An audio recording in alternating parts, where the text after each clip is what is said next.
Hey, hello everyone, my name is Chris. Nice to meet you again. And this video I will show you how to use a plcnext contact plcnext.Smart to connect with their products smart elements with this ironing master, and then using this ironing master to connect to a safety relay is also its ironing device to make some control or some display, and show you how to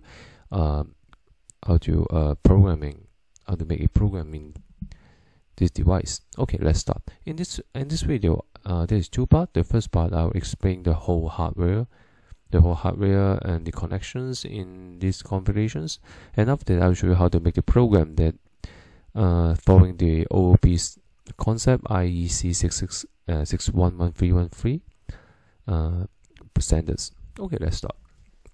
Okay, first of all, let me explain the hardware first. Here is the plcnext. This is a Linux-based PLC that is made by plcnext Contact, and then in here is the smart elements.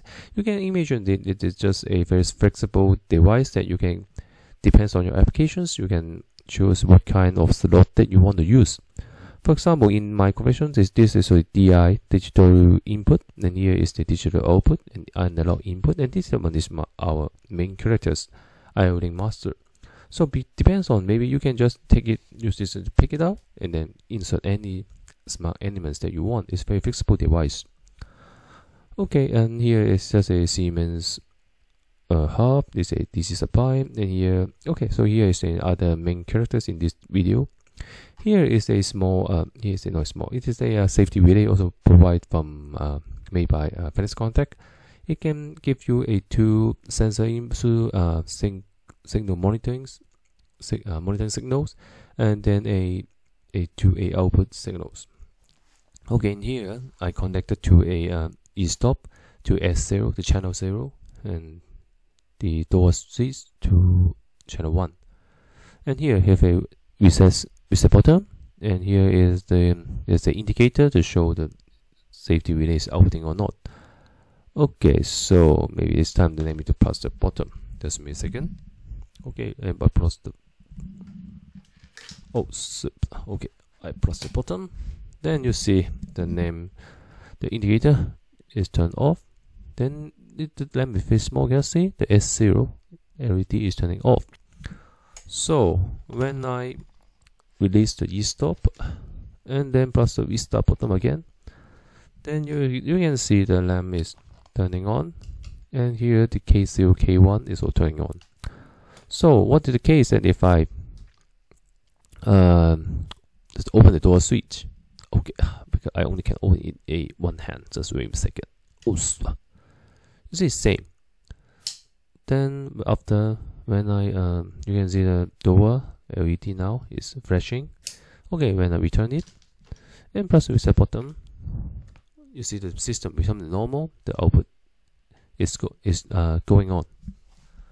It's very simple, not very big deal. Is that you can see so many times in the normal industry applications. Okay, now is the time to explain how to make the program. Now you know, you know what inside. You can now how to program it. Okay, first of all, here is my program. That the first thing I'll show you how to configure the ironing master with the smart elements.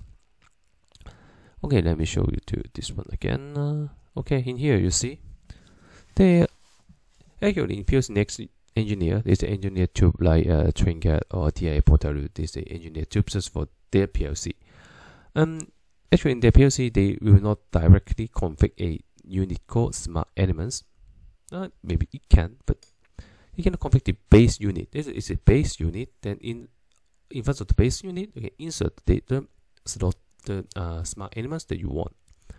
Okay, in this case, they have a rules to count which elements is the initial slot. It's the 1, 2, 3, 4. So in here you can see the first one is DI. The first one is DI. The second one is DO. The slot 3 is a analog input. Then the last one is the ironing master. Okay, and after that, So our main character now this time is the outing master. So we could click in. If you would like to connect to configure outing master, then your unit have 4 ports that you can configure each port as a outing port or a digital input or digital output. But anyway, if you want to connect configure your port as a outing port, it's a little bit tricky that setting that you need to do. For example, the first one is to need to define which port that you want to configure as a outing port. In this case, it's port 1, and then you need to define the how many bits or bytes. It depends on your engineer tubes, and in plcnext engineer is depends as a count by byte, count by bits. So you need to depend. You need to find out the manual how many data that in the process data input and how many data in the process output. In this case, is we have I choose the 11 bytes input and 1 output byte. So that's why I enter 88 and 8 in here. And also need to enter the vendor ID. You can go to Google and search vendor ID, FedEx contact. It's Google outing vendor ID, FedEx contact. You will find which ID that are there. The device ID that you also can find in the menu. I will not talk too much in here. Okay, then you click the data list. Okay, data list, you can find it is a mapping between your IO to program. In here, there's so many variables, but actually there's some duplicates. So I will only show you a little bit. For example, in this case, I will this one I512 actually not 512. It is 64 bytes of data. Actually, this outing module says can only allow to receive 64 bytes, and inside there is a 48 a 6 byte is for the status data. So that's why here is a status 1, status 2, status 3, and also so my minus these data actually can only receive the data from outing device is only 15 bytes. Okay, just you can just say some information for you. Then you can define some variables and then assign them. Okay, the second things. Then in the beginning of the video that I told you that I will use OOP programming and to follow some standards of IC 613 to make the program to be more like object. So I separated this explanation in 2 parts. The first part is data types. So what's data types? You can imagine data type is a variable to group several variables. So for example, you have a motor. The motor maybe you have a speed, you have current, you have the position. Then you can just group these variables into a new variables. So why you need to do it? For example, if you are doing some simple programs, no problem. But if you're doing some complex function block program, then you will see that your function block will be very long because you need to define so much parameters inside in the input or output or in-out. So that's the reason that if you define data types, you can make your function block more clean. Then for the data movement, it will be more convenient to move the data from one variables to other variables, and also make your code more readable. Okay, so let me open the data types. Okay, here is my data types. Here's the data types. I define the outing master, the port of the outing. So here you can see they have the combination okay, process data okay is not. All is this a reference manual, but don't worry, I'll release the tutorial as soon as possible. Then that time you can see my tutorial and see and think why I didn't even know why I define data like this. So and these outing modules, let me show you the outing modules again, because this outing module they have 4 ports. for outing port. So I will define an array that is log with length 4. So the first one index will be port 1, second index will be port 2, port 3, port 4. And then here you can see the outing data. As I mentioned before, this outing master device can only receive from the outing device 64 bytes, and inside they need some status byte for itself. So you can only receive 48 bytes from the device. That's why I define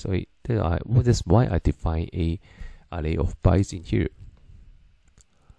And other one is PSD UDD PSRCT. Okay, it's very simple. This is store switch. Here you can see. Okay, not here. Oh, so sorry. And here you can see the yellow one. For example, this outing device safety relay made by FedEx Contact. They can allow you to connect the 30 door switch in their network. So that's why I define only one door switch status, and then I will use the array to copy it to implement it as a 30 door switch. Okay, and then here is a function block. Function block is not so very big deal. And here you can find why I need to map this data, this first byte to x0, x1, x2, the first bit, second bit, something. You can reference the menu that you can see. So again, you can see the menu, something. And here's the method. So method is a I think you will not see in a Siemens PLC or something. Method is you can execute it while you need it. Then you can separate your program into very small parts and to make your program more manageable. Although you can just write all your code inside here, but it's not very good idea in my experience, that because you don't need to spend so much time to see what you don't want to see.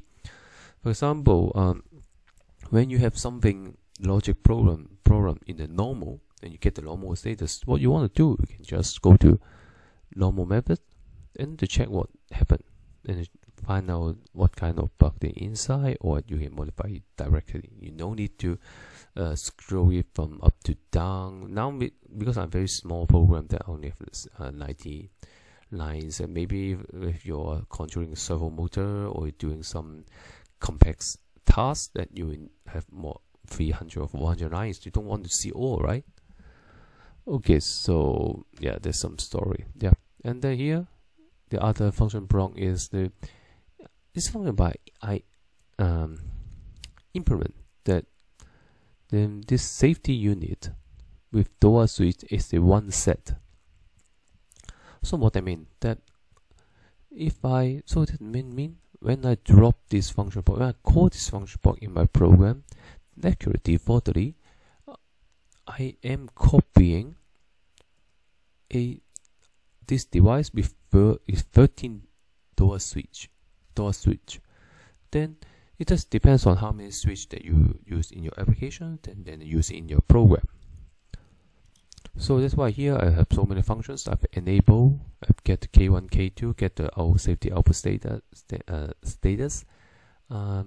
get the safety relay status, and get the channel 0, channel EG, channel 1, and get the operative reset operations.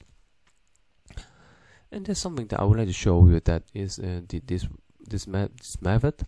You go to signature, return value. You can see, maybe you cannot see this value so much, and here you are returning a user data type, So method. So what return value is that after you execute a method, you get the result. The result is your return value. So it means that you not only can just get a bool value, bool or real or integer. return a group of value. Here is a door switch, where door switch device variables, and inside in the variables, I just define a input parameter as the index. The index is which number or switch or door switch that you want to get. Then and then you need to compare the index and make sure not overflow. You access some index outside your array. Then if it's okay, then you can take the index outside from the outing data and then to return it. So that's why in here I will call the idling function block to define the idling master, to divide the idling master to get all the 4 port status. And then here I will get the port that I'm connecting to the safety to the idling device is okay or not, and I will call it a safety relate idling device function block, and then I can just call a enable method to enable this safety relate. Then, or if any problem, that I can just call the reset methods to reset my device. Okay, and finally here is just some test program that to get the K0 and K2 standards by calling the program. And here, here is the main thing. So here the switch 1 and switch 2. Then I'm using the same method but just passing the different index inside. So what's that mean? That if here I pass 1, that doesn't mean that I'm getting the first door switch. And if I passing 2 inside the index, that's why. That's mean I am passing the second switch in my network. Okay, maybe it's better to show you in the video. Just me a second. But sometimes my video will be freeze. Let me test it. Hello. Okay, good. Okay, I'll show you now. For example, just show you here. Okay, show you the status first. Okay, now first I will turn. Okay, you cannot see it. That's not good. Sure. Okay. Okay, here's the switch, right? Then when I press it, then you see the K1, K2 value, and S0. Oh, oops.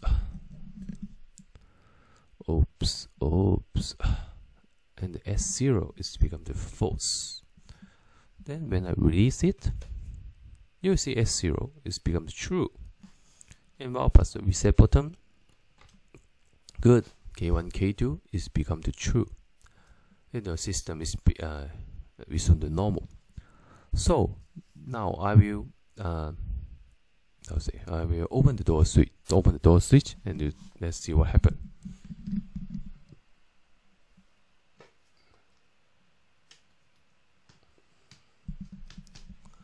Okay, you see now the door switch in the flashing value the LED flashing, so that means the door is open, and you see the S1 is become the false, but not, and also the K1 K2 is changed to false. The output is turned off, but not just like this. You go to the watch table. You can see the switch 2, the actual detection, actuator detection changed to false. Okay, then while I return my door,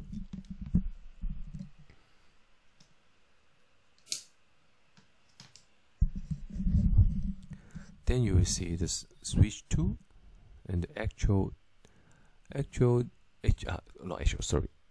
detection is changed to true again. Okay, then when I play the switch 1,